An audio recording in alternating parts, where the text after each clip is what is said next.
법사 선생님이 본문을 시작하시겠습니다. 네, 여러분 모두 안녕하십니까? 어제 행사 잘 보셨어요? 네, 어제 그 상우론각 대조사님 탄신 열반 49주기를 맞이하셨죠? 그래서 많은 분들이 오셔서 열반을 행사를 참여하고 또 대조사님의 음덕을 추모하고 그래 하셨죠? 네. 그래서 참 대조사님이 우리는 대조사님의 법의 제자로서 정말 열심히 앞으로도 수행하고 또 대조사님의 법을 잘 이어받도록 힘 쓰셔야겠죠? 네, 바로 이곳 정선 임계에서 대조사님 법을 받들고 또 저 멀리로는 서가모니 부처님의 정법을 이어받아서 이 정선에 산 좋고 물 좋고 인심 좋고 또 마음씨 좋은 이곳에서 주지 마오 스님께서 여러분들과 함께 선태복광을 널리 펼치기 위해서 늘 힘쓰고 계시죠. 네, 오면서도 내렸지만은 주지 스님은 인물도 참 좋으시고 또 머리카락도 새카맣고 부럽습니다. 그리고 또 수행도 열심히 하시고 또 마음도 잘 닦으시고 그렇게 열심히 정진하시는 훌륭한 스님이세요. 이대종정 스님께서 우리 구인사에 가면은 구인사 농장이 있죠. 그래서 그 팜스테이라고 농장에서 농사를 지으면서 여러 신도님들 부식거리, 주식거리를 생산해서 오시는 분들 편안하게 기도할 수 있도록 이렇게 농사를 짓고 있는데 어느 날 이대 큰 스님께서 농장 담당 스님이 땅이 일궈서 농사 짓느라고 스님들이 너무 많이 하니까 농사 좀 안 짓고 그냥 이렇게 바깥에서 사다 먹으면서 수행과 교화에만 힘쓴 건 어떻습니까? 하고 여쭌 적이 있답니다. 그러니까 이대 큰 스님께서 아니 될 말이로다. 허허허 이놈들아 대조사님께서 정해놓은 법이니라. 즉 수행자가 마음을 닦아서 마음의 요체를 깨달아 도를 이뤄서 성불하는 것이나 농사를 지어서 봄에 밭을 갈고 씨를 뿌리고 또 일어나는 수많은 잡초들을 다 뽑아내면서 잘 가꾸어서 가을이 돼서 수확을 하고 곡식을 저장하고 하는 것과 돌을 열심히 닦는 과정에 일어나는 번뇌라든지 마장이라든지 게으름이라든지 이런 것들을 이겨내는 것이 농사 지는 것과 전혀 다르지 않다. 그렇기 때문에 너희들은 마땅히 여러 가지 종무일이 많지만은 때때로 나아가서 밭이나 논에 가서 농사일을 하면서 자기 마음을 반조해 봐야 되느니라. 그렇게 말씀하셨죠. 그렇기 때문에 우리 구인사 밑에는 땅이 여러 평을 신도님들이 시주를 하셔서 그 땅에 스님들이 직접 나가서 농 갈고 밭 갈고 씨 뿌리고 또 채소 걷어들여서 오시는 많은 분들이 부처님 불법을 믿고 가는 수행을 열심히 할 수 있도록 뒷바라지를 잘 해드리고 있는 것은 스님들의 다 노력이죠. 바로 그 중심에 우리 임계 도림사의 마오 스님께서 농사일을 매우 열심히 참 잘하시고 계십니다. 그래서 정말 수행자의 진정한 모습을 보여주고 계시는 분이 바로 주지 마오 스님이시죠. 네, 항상 주지 스님께 항상 존경하는 마음과 더불어서 고생 많이 하신다고 한 번씩 저러 올 때 어떻게 풀만 먹고 쌀만 먹고 살겠습니까? 보살님들은 해야 될 일이 공양, 공경, 존중, 찬탄을 올려야 됩니다. 제일 첫 번째 나온 것이 공양입니다. 주인 스님한테 요 앞에 가면은 있더라고요. 파리 바게트 빵집에 가서 빈손으로 오지 마시고 빵 좀 사서 그렇게 고생하시는 주인 스님한테 빵도 좀 사다 드리고 빵만 사다 드릴 게 아니고 서울 우유도 하나 좀 같이 곁들여서 사다 드리면은 그 빵 그것도 맛있지만은 여러분들의 정성과 또 이렇게 교감하는 마음이 주님을 더욱 힘나게 하지 않을까 이런 생각합니다. 아시겠습니까? 네, 그러니까 오늘 오후부터 당장 실천하세요. 네, 주일 선생님 늘 참 수행하시고 공부하시는 또 녹음하시는데 감사의 큰 박수 한번 보내주시기 바랍니다.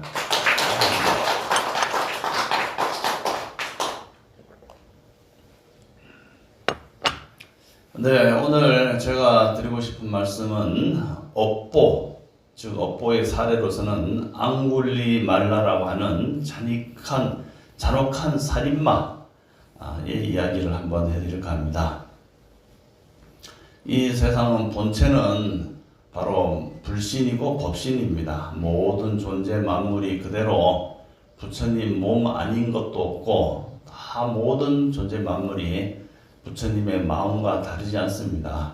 그렇지만 그 본래의 한 마음자리를 등지고 나다 너다 하는 상을 일으켜서 그 상이 굳어지면 업이 되고 업이 되다 보면 업에 작용이 생겨서 업력이 되고 업력이 작용이 되면 또 과보가 생겨서 업인 과보 또 보가 생깁니다. 보가 생기면 그에 따라서 하고자 하는 일들 장애가 생겨 업장이 되고 과보에 따라서 고통을 받게 되기도 하고 즐거움을 받게 되는 여러 가지 삼라만상의 천차만별의 차별상이 이렇게 생기게 됩니다. 그렇기 때문에 우리는 선업을 쌓고 악업을 짓지 않고 또 항상 그 본래 자리도 없다 하는 고락 중도를 우리는 수행을 통해서 깨쳐야 됩니다. 인도에 옛날에 부처님 당시에 저쪽 기원정사 쪽에서 이렇게 수행을 하고 제자들과 함께 교법을 펼치고 있었을 때 그 인도의 서쪽에 있었던 한 청년이 태어났는데 이 청년이 태어날 때 세상이 너무 조용했기 때문에 이 아이는 이름을 아힘사카, 즉 아힘사카라는 것은 남을 해하지 않는 사람이다 해서 이름을 그렇게 붙였어요. 근데 영어에서 아자가 붙으면 뭐뭇이 아니다 이런 뜻입니다. 그러니까 힘사카라는 것은 남을 해하는 자 이런 뜻이고 아힘사카 하면은 남을 해하지 않는 사람이다. 이 아이가 태어날 때 세상이 너무 고요하고 평화롭기 때문에 부모님이 아힘사라고 이름을 이렇게 지었습니다. 이 아힘사는 성장해서 어느 날 저기 지금의 파키스탄에 있는 탁실라라는 곳에 가서 유학을 떠나서 거기서 공부를 열심히 하고 이렇게 살았습니다. 그렇게 바라문 교를 열심히 공부하면서 이렇게 생활하고 살았는데 이 1000명이나 되는 그 스승 밑에 제자들이 참 많았는데 공부도 잘하고 무술도 잘 닦고 선정 수행도 잘하고 하다 보니까 정말 덕망이 아주 출중했습니다. 그래서 그 스승은 아임사카를 볼 때마다 너는 정말 나의 상수 제자다. 나중에 너가 나의 법을 이어라. 이렇게 하면서 부처님 법은 아니고 그 나름대로의 교파를 이루어서 공부를 이렇게 하고 있었습니다. 어느 날 그 선생님의 젊은 각시가 있었는데 이 젊은 각시가 보니 첫 번째 제자였던 아힘사카가 너무 잘생긴 거예요. 인물도 좋지, 말도 잘하지, 몸매는 근육질이지, 또 아주 정말 인품이 좋고 하니까 이 젊은 스승의 사모가 이 아힘사카한테 이제 마음이 가기 시작했어요. 그러던 어느 날 스승이 저기 2박 3일로 멀리 출장을 가게 되었습니다. 출장 가고 나니까 남편이 없어졌잖아요. 그럴 때 이 아힘사카를 자기 방으로 부릅니다. 아유 총각 내 방에 좀 들어와 보소 해서 과일도 주고 사과도 주고 떡도 주면서 아유 공부하느라고 참 수고가 많네. 어떻게 이렇게 훌륭한 총각이 이렇게 와서 하니 우리 교단이 참으로 발전되는 것 같아 하면서 팔도 만지고 등짝도 만지고 이러면서 아임사카한테 뭔가 추파를 던지기 시작합니다. 근데 평소에 존경하는 스승의 사모에게 사모가 너무 친절하게 오니까 살짝 부담이 되잖아요. 그래갖고 그쪽이 이렇게 괜찮은데요? 하고 발을 빼고 팔을 빼니까 아이고 총각 왜 이리 와봐 하는데 점점 또 팔을 빼니까 어떻게 하겠습니까? 아이고 저로 좀 가요 하고 확 물리치니까 이 스승 사모가 저쪽엔 와당탕 나가 떨어졌어요. 아이고 총각 그러지 말고 이리 와봐 하고 안 되겠다 싶어서 이제 막 그 젊은 사모가 이제 덮쳤습니다. 그러니까 스승님의 높은 가르침을 따르는 제자로서 어떻게 사모에게 혹시라도 불순한 짓을 할 수 있을까 해서 확 덮치면서 이러시면 아니 됩니다. 소위 물러가겠습니다 하고 휙 나와버렸어요.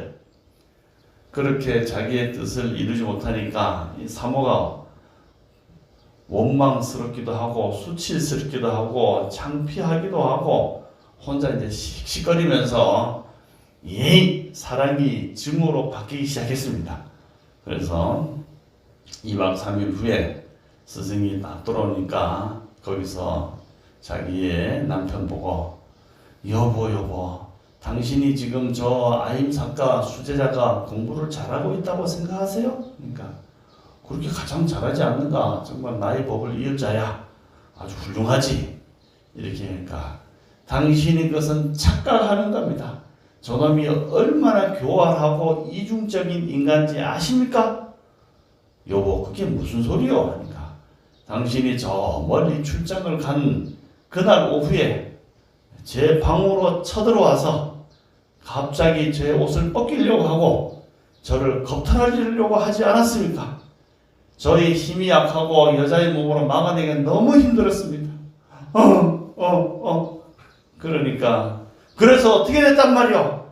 제가 그래도 다행히 끝까지는 물리치긴 했지만은 이 수치와 모멸감은 어디다가 얘기할 데도 없고 어찌하면 좋습니까? 여보 저놈을 어떻게 꼭 안갚음을 해주세요. 하고 울어대니 또 남편 입장에서는 분노가 치솟을 거 아닙니까? 저런 못된 놈을 내 단칼에 하려고 보니까 이 아임사카가 아까 무술 잘한다 했죠. 태권도 9단에다가 합기도 7단에다가 주짓수 3단에다가 그 다음에 또 무에타이 5단에다가 그렇게 힘이 너무 좋은 거예요. 이래서 그대로 뭐 주먹으로 해도 안 되고 칼로 해도 또 검도 뭐 8단이니까 안 되고 야 잘못하면 이게 되치기 당하겠다. 그렇다고 자기 만나를 그렇게 덮쳤냐고 얘기하면은 자기는 안 그랬다 분명히 할 테고 이걸 어떻게 할까 하고 이제 하루를 곰곰하게 이제 생각을 해본 거예요. 그러다가 탁 생각이 났습니다. 여보 걱정하지 마셔. 저놈을 내가 반드시 크게 아주 혼내줄 그런 방도가 생각났어. 그렇게 해서 이 스승이 아임사를 부릅니다. 아임사야 이리 들어오너라. 그래서 아임사가 네 스승님 출장은 잘 다녀오셨습니까? 그래 덕분에 일을 잘 보고 왔느니라. 내 1000명의 제자 가운데 오늘 너에게 나의 법을 이을 그런 신묘한 비법을 알려주고자 하니 받을 준비가 됐느냐? 그럼요 스승님. 제가 20년 동안 이곳에서 스승님을 모시면서 공부를 했는데 스승께서 정말 최상의 가르침을 주신다니 무슨 일이든지 하고 받들어서 스승의 법을 잇도록 하겠습니다. 정말 그렇게 될 준비가 되어 있는가? 네 스승님 하명만 하십시오. 제가 그대로 실천하겠습니다. 그렇게 얘기하니까 바로 마지막에 활용점정할 그런 공부에 최상의 준비가 있다. 그것만 완성이 되면 너는 큰 도를 이룰 것이다. 그것은 무엇이냐? 지금 내게 앞에 놓여있는 칼이 하나 있다. 이 칼을 들고 나가서 사람들을 죽여서 엄지손가락 목걸이를 1000개를 만들어 오너라. 사람의 엄지손가락에 신묘한 기운이 있으니까 그것을 만들어서 1000개의 손가락 목걸이를 만들어 온다면 마지막으로 그걸 통해서 너에게 복을 전해주겠노라. 그러니까 아임사는 이제까지 자기는 사람을 죽인 적도 없고 누구한테도 상처를 준 적도 없는 이름 그대로 남을 해하지 않는 자라는 이름이 붙어 있는데 제가 그걸 죽여야 됩니까? 어허, 할 생각이 있는가 없는가? 다시 스승이 호통해, 예, 알겠습니다. 제가 1000명의 손가락 목걸이를 꼭 만들어 오겠습니다. 이렇게 이야기를 하고 그 길로 칼을 들고 이제 저작거리 나갔습니다. 아까 운동이 몇 단을 했어요? 태권도 9단, 합기도 7단, 검도 9단, 주짓수 5단, 무에타이 4단. 예? 이렇게 있죠? 이렇게 무술과 칼을 잘 쓰니까 그걸 들고 사람들을 그냥 바로 죽이고 손가락을 바로바로 땁니다. 사람들이 무서워서 도망가는 것도 붙잡아가 따고 1명, 2명, 10명, 20명 그렇게 해서 기원정사의 사이성 저작거리에 보이는 대로 사람들 죽여서 목걸이 하나씩 하나씩 꿰고 만들고 있으니까 옛날 어릴 때 촌에 나가면 메뚜기 아시죠? 메뚜기를 그 무슨 버들 강아지 거기다가 끼워갖고 또 깨고 또 깨고 또 깨고 아시죠? 예. 그렇게 꿰었는데 그렇게 꿰다 보니까 사람들이 이제는 다 도망을 가잖아요. 도망가고 이제 저작에 사람이 안 보이는 거예요.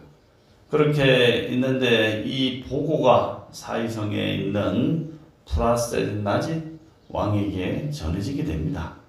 어떤 흉악한 자가 나타나서 많은 시민들을 학살하고 있으니 왕이시여 얼른 저자를 잡아서 이 세상에 정의를 실현하여 주시옵소서.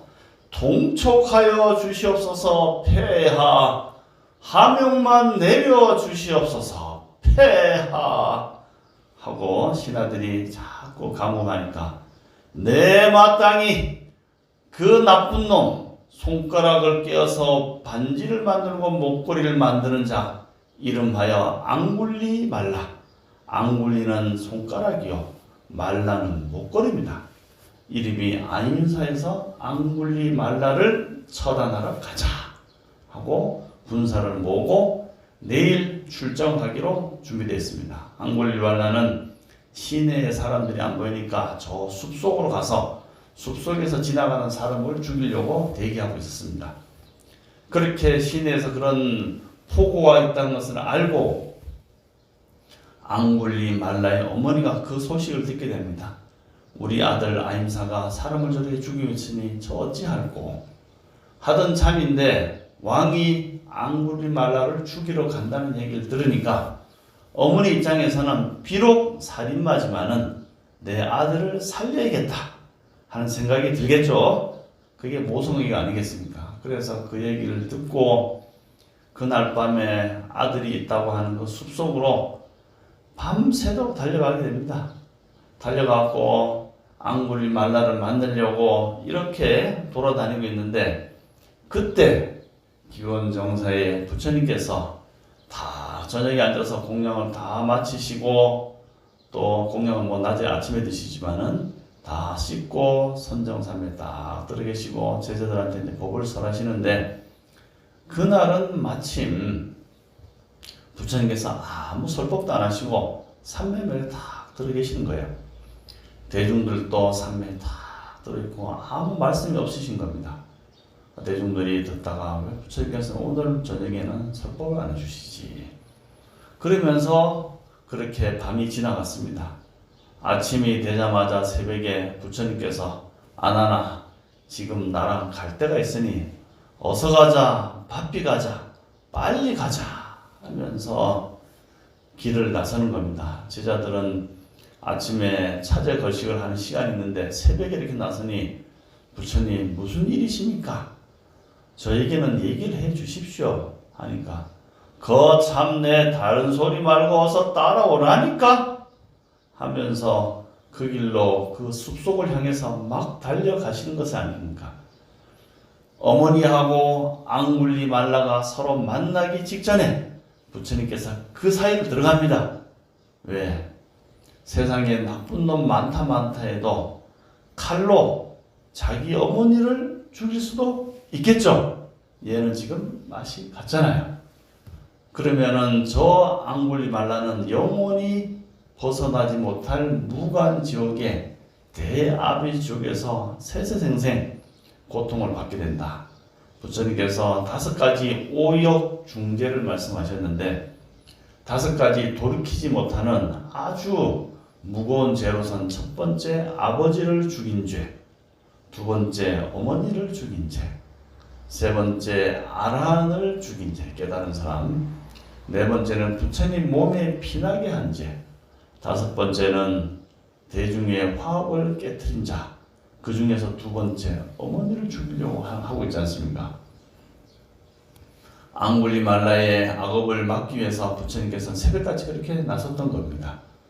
그래서 앙굴리말라가 있을 만한 곳에 부처님께서 가시니까 앙굴리말라는 이제 목걸이를 총 999개, 한 개만 죽여서 목걸이를 만들면은 비로소 1000개를 완성되니까 닥실라에 계시는 스승한테 달려가서 스승님 제가 1000개의 목걸이 앙굴리말라를 만들어 왔습니다. 저에게 법을 전해주십시오. 라고 하는 스승의 그 격려의 말씀을 듣고 싶어서 하루바삐 가야 되는데 이제 하나의 손가락만 챙겨오면 나는 스승이 달려갈 수 있다. 그런데 안 보이는 거예요, 사람들이. 그렇게 밤새도록 숲속을 헤매다가 보니까 저기 한 어떤 수행자가 딱 가고 뒤에는 시자가 하나 따라하는데 옳거니 수행자라서 좀 죽이기가 좀 찝찝하긴 하다. 공부하는 사람인데 내가 죽여도 될까? 그렇지만 저자도 어차피 사람이니 얼른 콱 죽여갖고 손가락 잘라갖고 빨리 스승한테 가야지. 잠시 멈칫거리다가 그 수행자를 따라갑니다. 그래갖고 막 말이 달리는 속도로 막 다다다다 힘이 좋으니까 막 달려가고 코끼리가 술 먹은 코끼리가 미친듯이 달려가듯이 수행자를 보고 얼른 가서 단칼에 그냥 팍. 예. 영화 트로이 영화 보셨어요? 못 봤어요? 트로이 영화에 보면은 아킬레스가 상대편에 있는 전사들을 키가 한 3m 되는 막 달려가더니 칼로 그냥 바로 여기 먹어지려고 바로 죽이잖아요. 그렇게 단박에 주려고 막 달려갔습니다. 파파파 하고 달려갔는데 분명히 한 5, 6m 거리니까 단박에 달려가면 얼른 가서 죽여서 손가락을 자르려 했는데 그렇게 열심히 달려갔는데 거리가 안 좁혀지는 거예요. 저기 좀 빠르네 하고 수행자가. 그래서 이제 더 또 달려갔어요. 막 달려갔는데 한 1m가 이제 차이가 생겼어요. 1m 앞만 가로지르면 저자를 죽여서 해야지 하고 달려갔는데 이게 10분을 달려가도 1m가 안 좁혀지고 20분을 달려가도 1m가 안 좁혀지고 30분을 달려도 1시간을 달려도 계속 그 거리가 유지가 되는 거예요. 그러니까 약이 오르겠죠. 저놈이 도대체 어떤 놈이기에 1m를 못 좁히냐고 있는 거예요. 그래서 1시간 동안 뒷박질 하다가 숲속에서 이제 부처님하고 계속 뒷박질 하는 거예요. 그래서 이 앙굴리말라가 하다 못해갖고 그 앞에 놈 개 섞어라! 하고 소리를 질렀어요. 그러니까 앞에 계신 부처님께서 나는 이미 멈추었느니라. 멈추지 않고 헐떡거리는 자는 그대가 아닌가. 이 얘기를 다 하신 겁니다. 그리고 이게 무슨 말이지? 분명히 뛰고 있는 사람은 앞에 수행자고 나는 숨이 차고 잠시 멈췄는데 오히려 멈추지 못하는 자는 나 자신이라고 하고 앞에 있는 수행자는 멈췄다니까. 거기에 갑자기 맥이 풀려서 그게 무슨 말입니까? 지금 당신은 뛰고 움직이고 나는 쉰다고 잠깐 멈췄는데 왜 내가 움직인다고 하고 그대는 멈췄다고 하시오? 하니까 부처님께서 나는 탐욕과 성냄과 어디서 그 모든 욕망이 다 끊어져서 고요하니 멈추었느니라. 그대는 살인하겠다는 욕망과 뭘 얻겠다는 탐욕과 또 그것이 가져오는 과보를 전혀 모르니 탐진치가 불꽃처럼 솟아올라서 끊임없이 활활 타고 이리저리 왔다 갔다 하니 그대는 바로 멈추지 못하고 끌려다니고 있는 것이 아니냐. 나는 이미 멈추었느니라. 그 얘기를 다 부처님께서 하십니다. 그러니 그 얘기 듣자마자 앙골리마라가 갑자기 힘이 쭉 빠지면서 그래, 지금 내가 무엇을 하고 있는 건가? 무고한 사람들을 999명이나 죽이면서 나는 무슨 도를 얻겠다고 지금 이러고 있는 것인가? 하고 정신이 번쩍 드는 거예요. 도대체 그 스승이 나한테 준다는 가르침은 무엇이지? 하면서 힘이 탁 걸리면서 그 자리에 주저앉아 버립니다. 그러니까 앙골리말라야, 이제 그만 쉬어라. 왜 사람을 죽이면서 가져오는 수많은 업보의 악업의 과보를 지옥 속에서 끊임없이 받으려고 하느냐. 그러던 참에 바로 그 어머니가 도착을 합니다. 네가 지금 죽이려고 했던 사람은 네 어머니니라. 내가 오지 않았으면 네 어머니는 네 손에 죽었을 것이다. 업이 많다고 하나 부모를 죽인 업은 세세생생 벗어날 길이 없다. 왜? 너를 이 세상에 낳게 한 너의 뿌리고 근본이고 원인인데 원인에 있는 존귀한 분을 없앴으니 너는 이 세상에 존재할 수가 없기 때문에 한없는 세월 동안 지옥에서 벗어날 길이 없다. 지옥의 고통은 오무간 지옥이라서 한 평상에 누워도 꽉 찰 것이요 수천만의 사람들이 누워도 꽉 찰 것이요 고통이 힘이 없는데 지옥에도 이제 약간 힘이 있는가 봐요. 으악 하고 기절했다가 잠시 이렇게 몽롱해 있다가 깨어나면 다시 또 지옥에서 고통받고 이렇게 하는데 오무간지옥은 계속 고통이 일어나는 거예요. 그런 힘이 없는 고통 속에서 너는 세세생생 지옥고를 받을 것인데 내가 그것을 멈추기 위해서 왔느니라. 업은 업대로 짓고 보는 보대로 생기니 탐진치를 소멸해서 욕망을 없애고 원한도 없애고 섭섭한 마음도 없애고 분노도 없애고 진리를 바라보고 인과복을 바로 안다면 그 사람은 해탈돼서 깨달음을 얻을 것이다. 이렇게 얘기하니까 그 말을 듣고 부처님, 제가 이제까지 삶을 헛살았습니다. 저는 이제부터 부처님같이 훌륭한 존귀한 분 밑에서 가르침을 받고 수행을 하고 싶습니다. 제가 탁실라에서 공부를 했던 것이 무엇인지 지금은 아등망망하기만 합니다. 그러니까 부처님께서 그 얘기를 해주시는 거예요. 바로 너의 스승이었던 각시가 너와의 관계를 이루지 못하니까 거기서 원한을 갖고 바로 스승한테 모함을 해서 그런 일들이 생겨났느니라. 이 모든 것이 바로 과거에 너의 업으로부터 비롯된 것이니라 하면서 부처님께서 앙굴리말라의 과거 전생 이야기를 해주게 됩니다. 네가 칼로 사람 손가락을 자른 것은 이번 생만 그런 것이 아니고 과거에도 그런 일이라. 악업이 무섭죠?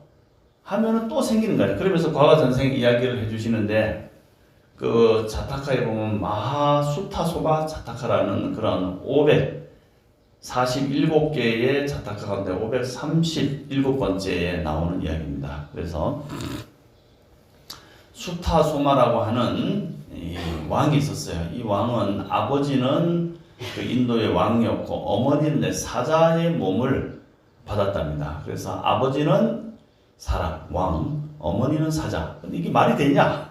유전인자가 안 맞는데 아마 사자족이라고 하는 그런 족속의 이름이 사자였던 것 같아요. 그래서 그런 왕가에 태어나서 왕의 보살핌을 받고 이렇게 자라났답니다.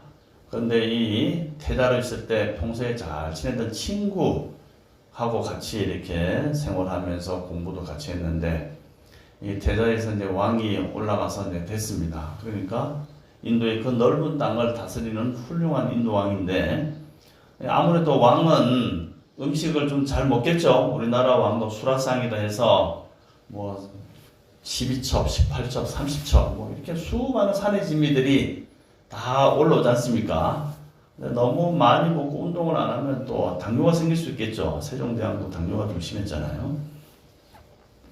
어쨌든 궁중 요리사가 산의 진미를 잘 요리를 해서 왕한테 이제 바치기로 하고 늘 그렇게 왕을 흡족하게 했는데, 어느 날 왕에게 고기를 이렇게 준비를 해갖고 절여놓고, 이제 간장 있는데 푹 소스에다 절여놓고, 그 다음 아침에 그것을 삶아서 요리를 해드리려고 놔뒀는데, 마침 들개들이 그날 밤에 궁중에 들어왔다가 잘 절여놓은 고기를 보고 요놈들이 홀랑 그걸 다 먹어버렸어요. 그래 아침에 왕이 그 요리사가 딱 나가보니까 고기가 하나도 없는 거예요. 아뿔싸, 큰일 났다. 왕한테, 특히나 식성이 좋은 왕한테 오늘은 고기가 없습니다 하면은 요리사가 이거 완전 당장 감봉, 징계, 나중에는 파면까지 생길 수 있잖아요. 너 나가, 이럴 수도 있으니까 왕이 엄청 걱정이 된 겁니다.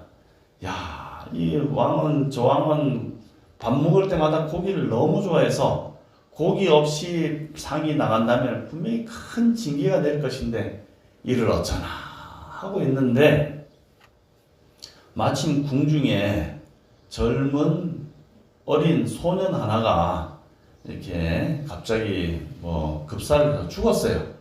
그 소식을 딱 들으니까 왕이 하도 고기를 좋아하니 저 아이의 허벅다리에 있는 살을 베다가 잘 요리를 해서 올리면은 뭐 깜짝 같을 거야. 소스를 잘 넣고 양념을 잘하면은 되겠다. 이래 생각해서 소년의 허벅다리 살을 베다가 요리를 했습니다. 근데 요즘은 이게 말도 안 되는 얘기인데 사실 옛날에 공자님도 인육을 많이 좋아했대요. 인육을.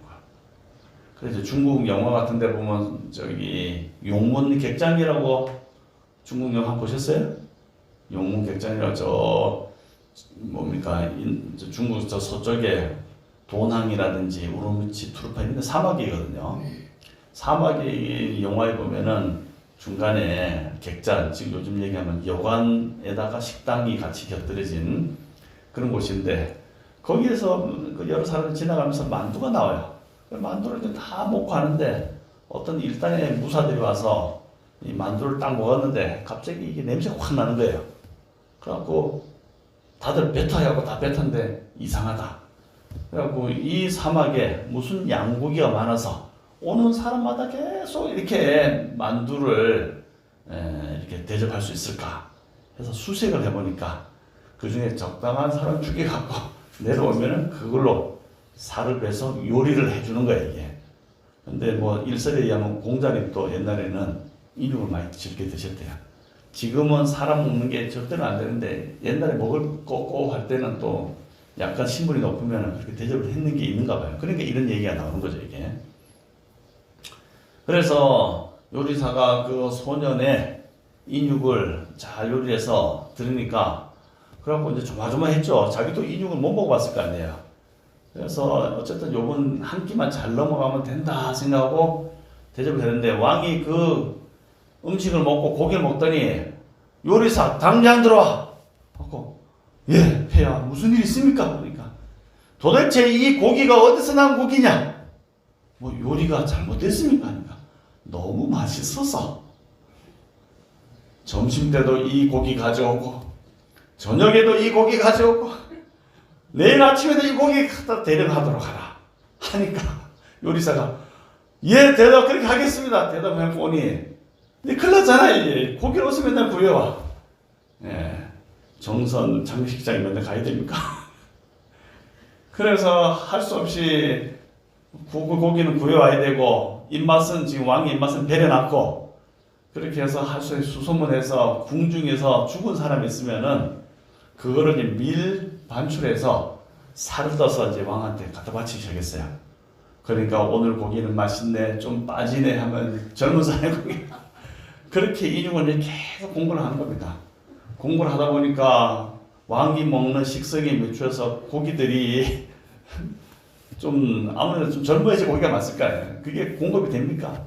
그러다 보니까 할 수 없이 요리사가 호의 무사를 시켜서 야, 지금 이 죽은 사람의 고기는 딸리니까 그럼 어디 죄수라든지 불황아라든지 노숙자라든지 고아라든지 이런 거 잡아서 고기를 대령토로 하라, 이렇게 된 거예요.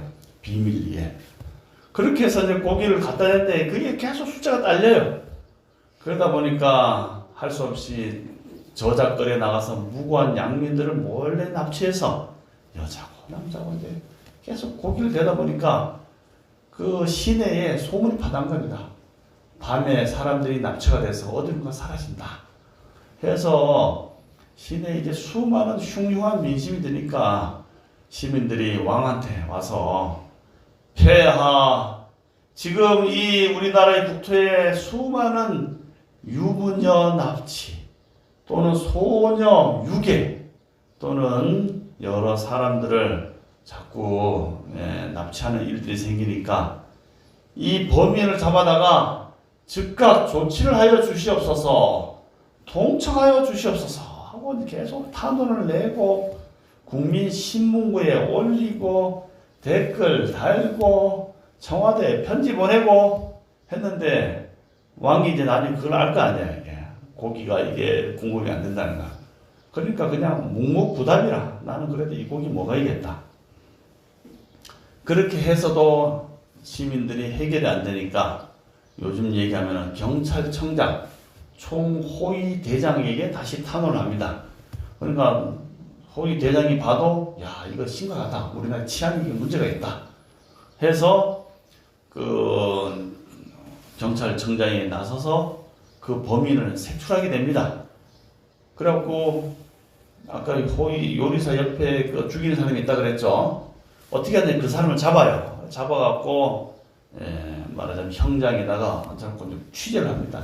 X자를 쪼이기도 하고 불로 찢기도 하고 어떤 놈이 나한테 이렇게 고기를 사람을 죽이라고 했느냐 하고 취재를 하니까 그 사람이 자기는 모른다고, 자기는 아니라고 하다가 결국은 고문에 못 이겨서 입을 열게 되는데, 사실은 이렇게 사주를 한 사람은 바로 이 나라의 왕입니다. 수타소마 폐하께서 직접 내리신 명령입니다.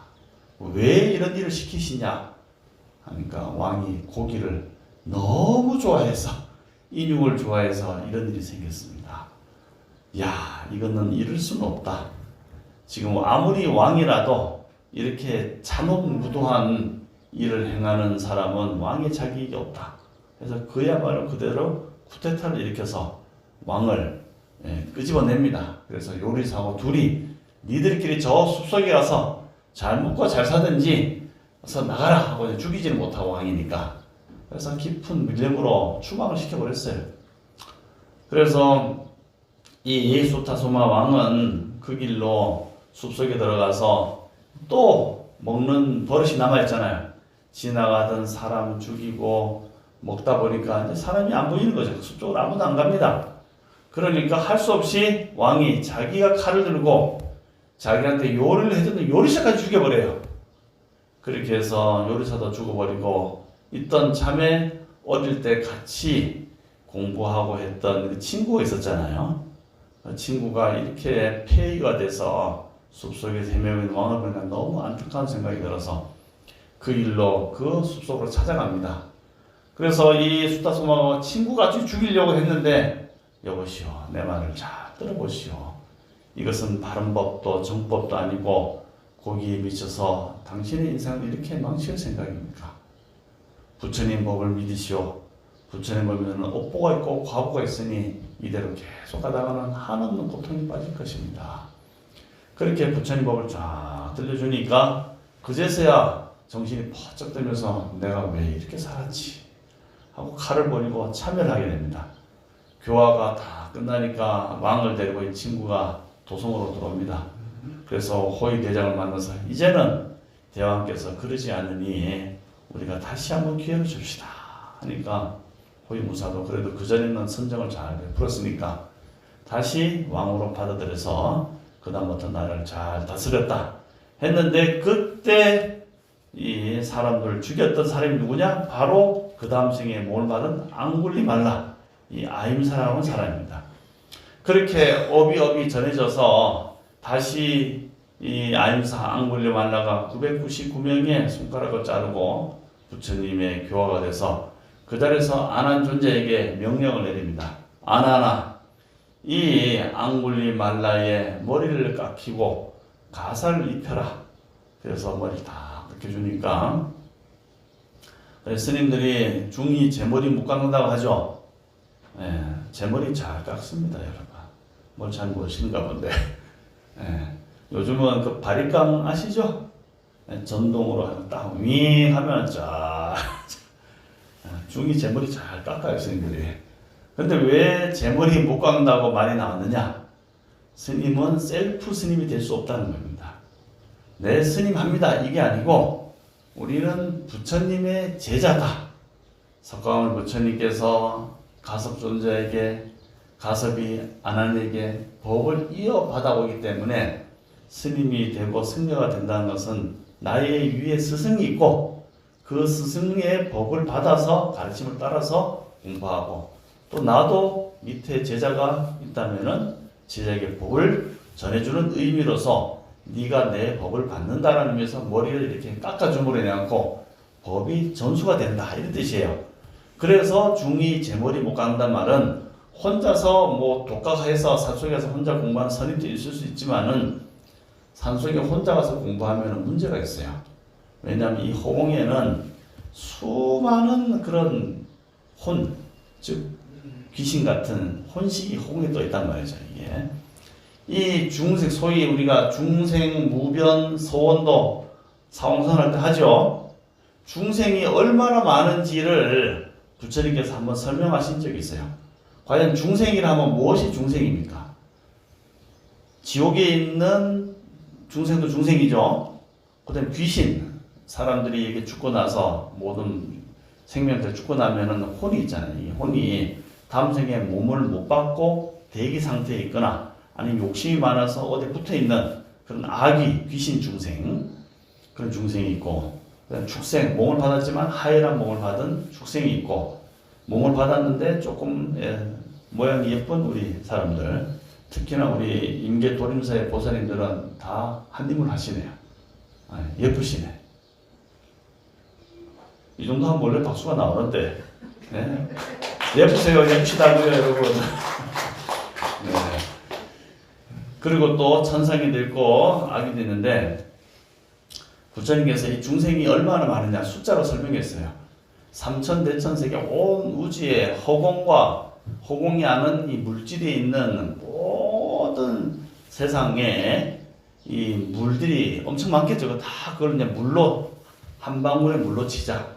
온 우주를 한 방울 물로 쳤을 때 중생들이 있단 말이에요. 각각의 중생들이 머리카락 하나를 뽑아서 물로 그 중생 숫자만큼 물방울을 떨어내고 하면 줄어들 거 아니에요.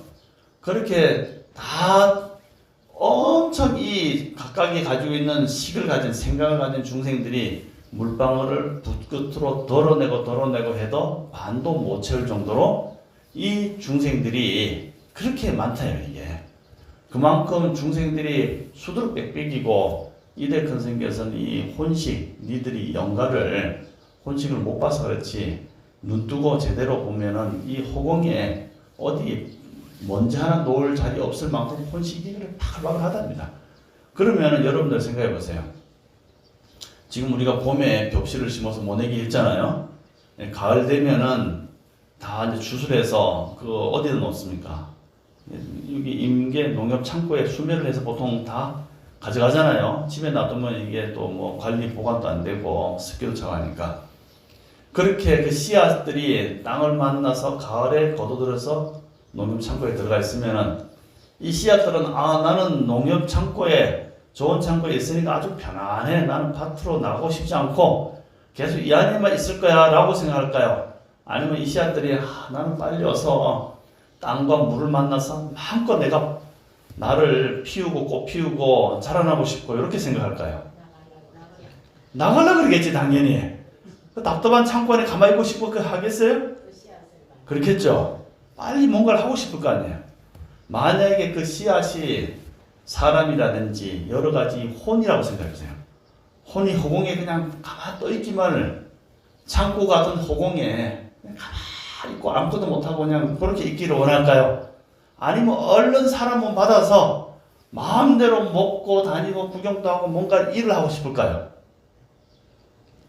사람씨 허공에 있는 혼식이 마음 혼식이 허공에 그냥 붕 떠갖고 저승이 우리가 뭐 그 저승이라는데 눈이 없으니까 마음만 있으니까 저승 명부 허공에 중혼신 상태로 이렇게 떠있기만 하기를 원할까요? 아니면 얼른 사람 몸 받아서 활동하고 싶어 할까요? 활동해야죠. 농협 창고에 있는 씨앗이 계속 창고에 있고 싶지 않은 것처럼 허공에 있는 혼식들 다 빨리 사람 몸 받고 싶어 한다는 거예요, 이게. 그렇겠죠? 그런데 사람 몸 받으려고 하는데, 그때 뭐 임현식인가? 줄을 서시오! 우리나라에서 이 생산되는 사람 인구의 숫자가 있잖아요. 엄마, 아빠가 젊은 남자애가 이제 사랑을 하면은, 사랑을 하려고 하면은 또 사랑을 못해 애가 안 생기게 만들어, 이게 또. 뭐, 잘 모르겠지만. 그러니까 줄을 서도 애가 안 생기잖아요. 요즘 같으면 더 하잖아요. 이게. 그러면 상대적으로 인간 몸 받을 확률이 더 줄어들게 되겠죠. 그래갖고 어떻게 했지? 몸이 받아져서 좀 태어날라 하면 또 낙태를 해버려 또. 그래갖고 또 떨어져 나가요. 그렇게 하니까 사람 받기가 너무 힘든 거예요. 그처럼 허공에 있는 중생이 무변하기 때문에 그 무변한 중생들을 다 몸 받기가 그렇게 어렵고도 어려운 그런 상황입니다. 그래서 이 앙굴리말라의 이야기도 나온 것처럼 그렇게 다음 생에 사람 몸 받기가 악업을 저지르면 매우 힘들어요. 왜냐하면 더 공덕을 많이 쌓은 사람들이 많고 그 사람은 공동체, 우리가 사는 공동체 이익을 줬기 때문에 먼저 오게끔 이렇게 시스템이 갖춰져 있다는 거예요. 이게. 그래서 우리는 악업을 저지르지 말고 선업을 닦으면 다음 생에 몸을 빨리 창고에 갇혀있기 싫죠, 여러분? 저승에 77, 49제 지나고 빨리 못 받아와야 되는데 49제 지나도 미결수요, 100제가 지나도 또 대기 상태요, 1년이 지나도 대기 상태요, 3년이 지나도 대기 상태라면 속이 어떻겠어요, 여러분? 답답하겠죠?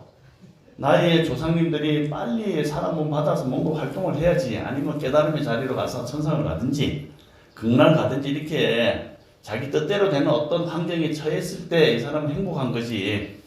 계속 대기 상태에 있어봐요. 유치장에 이거는 재판도 안 되고 계속 너는 유치장에 지금 잠시 대기해 있으면 속이 답답할 거 아니에요.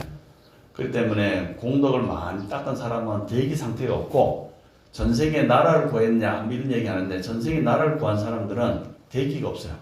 바로 제일 먼저로 사람 몸 좋은 집안에 태어난다고 이렇게 그런 말씀하셨거든요. 반면에 그렇지 못한 사람은 악업 때문에 계속 딜레이가 된다. 앙굴리말라는 그와 같이 어떻게 해서 사람 몸 받았지만은 또 그렇게 악업을 저지르게 됩니다. 부처님께서 그래도 이 사람은 바로 부처님 법을 전생에 들은 인연이 있기 때문에 내가 가서 구제해 줘야겠다 생각해서 부모를 죽이는 그런 악업을 짓기 직전에 부처님께서 교화를 해서 이렇게 새 사람을 만들었습니다. 그렇게 해서 부처님이 앞장서시고 뒤에 아난존자가 따라오고, 세 번째는 이 앙굴리말라 아임사라고 하는 아임사에서 이제는 남을 해하는 자 힘사가 되어버렸어요. 그렇지만 새롭게 태어났으니까 다시 아임사가 됐습니다. 기원정사로 쭉 들어오니까 기원정사에 계시는 1250명의 제자들이, 아니 이럴 수가, 부처님 저 희대의 살인마를 어찌 우리 청정한 도량에 들어오게 하십니까? 당장 내쫓아 주시옵소서. 부처님 당장 내쫓아 주세요 하고 그렇게 다 하니까 부처님께서 다 이런 말씀하십니다. 그런 소리 하지 말아라. 이 악물리 말라 아임사는 새로 태어났느니라. 내 법 속에 새롭게 태어난 나의 제자이고 나의 아들이니 어서 거두어 드리거라. 밥을 주고 방을 배정해 주고 발을 씻을 물을 주거라. 하니까 스님들이 입이 대빨이 났어요. 저런 살인마가 언제 자다 보면 나를 찔러 죽일 수도 있을 거 아니에요. 그렇겠죠? 그래서 그 교도소의 이야기를 한번 들어보니까 어떤 조폭 생활을 하던 조직하는 사람이 실제로 뭐 남한테 자기 말로는 남한테 폭력을 행사하지 않았는데 이 조직 폭력배를 범죄 단체를 모여서 논의만 했다는 이유로도 이게 검거가 된다 하더라고요. 그래서 조직 범죄 단체 구성 요건에 해당해서 이제 깜빵에 가서 거기서 형을 받았는데 실제로 이제 교도소를 뭐 나도 가보진 않았지만은 얘기를 들어보니까 우리가 텔레비에서 보는 것처럼 한 사람만 들어가고 또 나오고 다음 사람 들어오고 이런 게 아니고 쭉 서 있대요. 그냥 한 죄수가 들어와서 판사가 이 사람은 어떻게 되니까 땅땅땅 1년 6개월 징역에 처 옆으로 나와 하고 옆에 대기하고 있대요. 그러면 그 다음 사람 들어와 하고 땅땅 치는데 근데 그 사람이 그 유치장에서 같이 있었던 사람인데 있다 보니 같이 이제 그 재판장에 나가게 되는데 저 사람은 뭐 때문에 왔나 하고 서로 물어보지도 않고 있는데 재판장이 그대는 강간, 미수, 살인 등등으로 해서 무기징역에 처, 아니 사형에 처 이렇게 얘기를 한 거예요.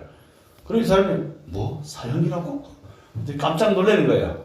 그래서 이제 그런가 보다 했는데 지금 말했던 조직 폭력배 두 사람하고 한 사람하고 방금 얘기했던 이 사형하는 사람하고 독방에 들어갔는데 2인 독방에 들어가게 되었대요. 두 사람이. 그러니까 나는 1년 6개월짜리인데 여기는 사형받은 사람이잖아요. 사형받은 사람 앞에 눈에 뵈는 게 있을까요? 또 뭐 형을 받아도 사형이잖아요, 이게. 그래서 이제 독방에 들어갔는데 독방도 넓지도 않대. 여기 한 폭이 한 요만큼밖에 안 되고 둘이 딱 누울 자리밖에 안 된답니다. 둘이서 거기서 탁 있는데 잠이 안 오더래요. 저놈이 뭔 얘기를 어떻게 할지 모르고 그래서 서로 얘기도 안 하고 가만히 있는데 밑에 창고로 도시락 들어올 만한 구멍에다가 도시락을 이렇게 넣어줘서 뭐 자기는 별로 입맛도 안 좋고 뭐 먹어서 먹겠냐고 있는데 이 사람은 아침만 되면 나가면은 뭐 달리기를 그렇게 열심히 한답니다. 그래갖고 당신은 뭐 때문에 이렇게 달리기를 열심히 하느냐 하니까 자기를 나가면은 나를 고발한 그 옆에 애를 죽이기 위해서는 내가 달리기를 열심히 해서 언젠가 죽인다는 그런 거예요. 그러니까 사형받는데 나갈 가능성 없는데 언젠가는 감염될 걸 생각하고 그렇게 달리기를 열심히 한다는 거예요. 기가 막히잖아요. 근데 그 사람하고 내가 딱 배정이 돼서 있는데 도시락이 이렇게 탁 나오는데 도시락을 플라스틱 숟가락, 플라스틱 젓가락이 나와서 뭐 당연히 다 먹고 다른 금속 물질이 안 나오니까 다 먹고 이제 자기는 내놓으면은 그 교도관이 챙겨가는데 가만 자세히 보니까 플라스틱 젓가락 둘 중에 하나만 내놓고 하나는 이렇게 싹 감추더래요. 그래 플라스틱 젓가락 가지고 뭐 하려고 그러지? 하고 있는데 갑자기 보니까 그거를 뭐 이렇게 쓱쓱 자꾸만 바닥에다가 이제 갈더랍니다 이게. 갈면서 근데 그러니까 갑자기 이 사람이 자기도 등발이 뭐 180에 뭐 몸무게 120인데 더 무섭더래 그놈이. 저 새끼가 저거 가지고 어떻게 하려지? 그리고 잠을 자다 잠이 안 오더래 이게. 언제 그걸로 어디든 찌를 수 있잖아 아무리 뭐 가지만 치명타를. 그래갖고 잠이 안 와서 도저히 그 교도관한테 좀 방 좀 바꿔달라고. 그러니까 안 바꿔주더래. 그래고 다시 방에 와서 가만히 있는데 그 젓가락을 왜 안 돌려주냐니까 그 사람이 하는 말이 네가 자면은 네가 잠이 오냐? 저 사람은 자기를 해할지도 모른다는 생각 때문에 그걸 가지고 네가 잠 안 잘 때 나는 잠이 오겠냐? 그러기 때문에 나는 이거 가지고 있다가 네가 무슨 팍 찔러서 나를 지키겠다 뭐 이런 식으로 얘기하는 거예요. 그러니까 얼마나 무시무시합니까?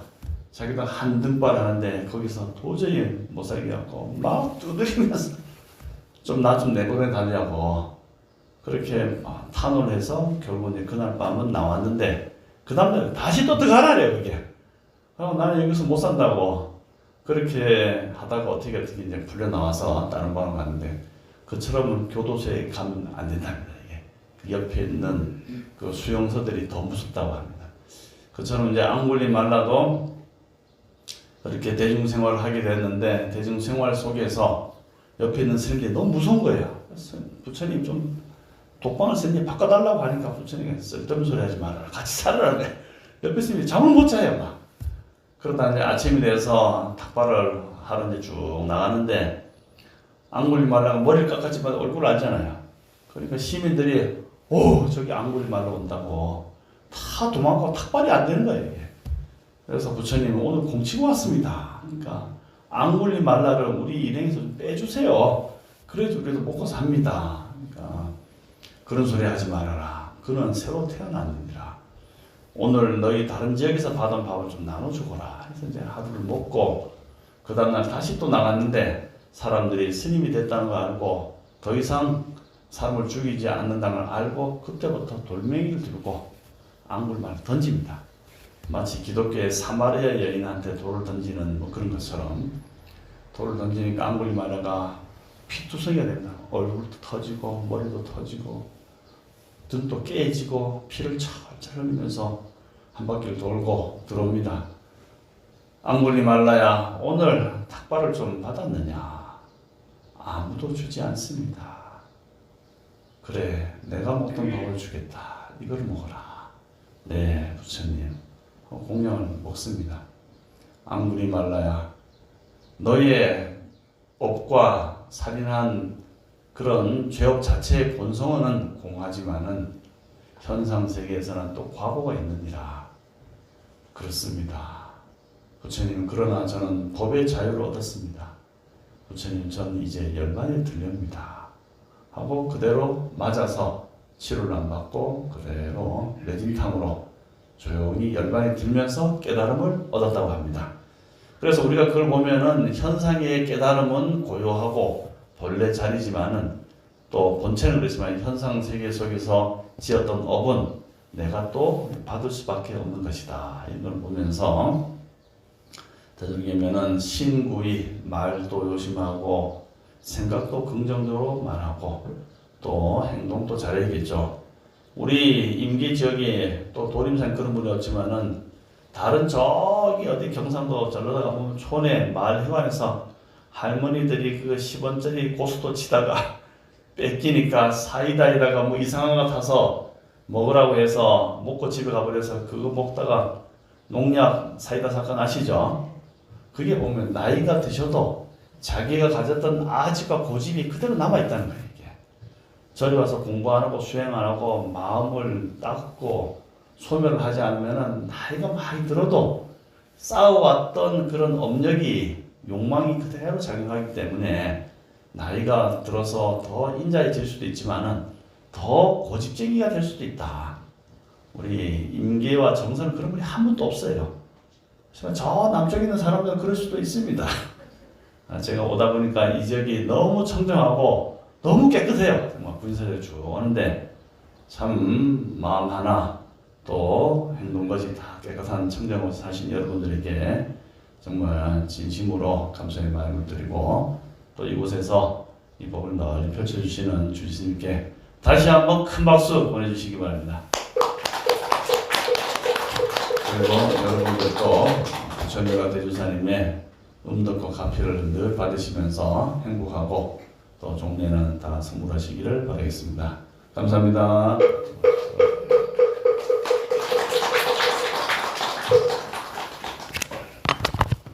네, 법사스님의 훌륭하신 법문이셨습니다. 신도님들께서는 다시 한번 큰 박수를 보내주시기 바랍니다. 다음은 도림사 주지스님의 인사 말씀이 계시겠습니다.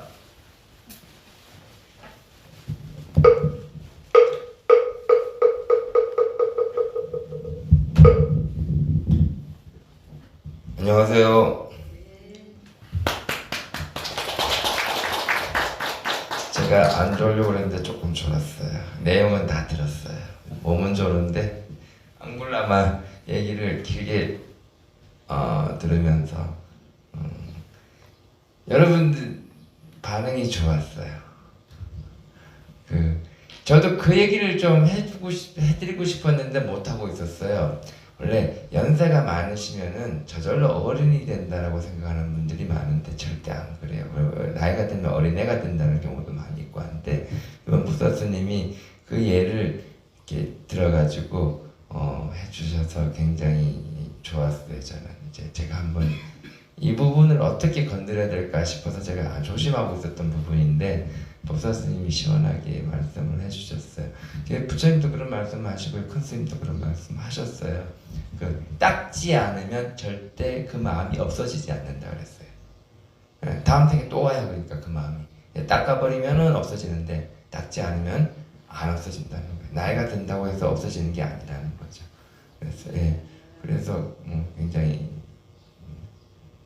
좋았어요. 전 듣기가. 그래서 여러분들이 결국은 닦아야 되는 거예요. 자기한테 뭔가 있으면 다 닦아셔야 된다는